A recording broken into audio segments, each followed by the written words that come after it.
Indira bridge संपूर्ण रीते सुरक्षित होવાનો પ્રશાસને કર્યો છે દાવો। પાટનગર યોજના વિભાગે બ્રિજ સુરક્ષિત હોવાની કરી સ્પષ્ટતા। બ્રિજમાં કોઈ પણ પ્રકારની ક્ષતિ ન હોવાનો પ્રશાસને દાવો કર્યો છે। સમયાંતરે ઇન્દિરા બ્રિજની ટેકનિકલ તપાસ કરવામાં આવે છે। વાહન વ્યવહાર માટે બ્રિજ સંપૂર્ણ સુરક્ષિત હોવાની પ્રશાસને સ્પષ્ટતા કરી છે। કોઈ પણ પ્રકારના ભય વિના બ્રિજનો ઉપયોગ કરવા માટે અપીલ કરવામાં આવી છે। અમદાવાદનો ઇન્દિરા બ્રિજ સંપૂર્ણ સુરક્ષિત હોવાનું પ્રશાસન તરફથી કહેવાયું છે। કોઈ પણ પ્રકારના ભય વગર બ્રિજનો ઉપયોગ કરવા પ્રશાસને અપીલ કરી છે।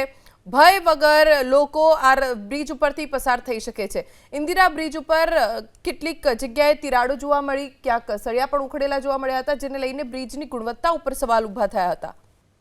અમદાવાદનો ઇન્દિરા બ્રિજ સંપૂર્ણ સુરક્ષિત હોવાનું પ્રશાસન તરફથી કહેવાયું છે। કોઈ પણ પ્રકારના ભય વગર બ્રિજનો ઉપયોગ કરવા પ્રશાસને અપીલ કરી છે। ભય વગર લોકો આ બ્રિજ ઉપરથી પસાર થઈ શકે છે। ઇન્દિરા બ્રિજ ઉપર કેટલીક જગ્યાએ તિરાડો જોવા મળી, ક્યાંક સળિયા પણ ઉખડેલા જોવા મળ્યા હતા, જેને લઈને બ્રિજની ગુણવત્તા ઉપર સવાલ ઊભા થયા હતા।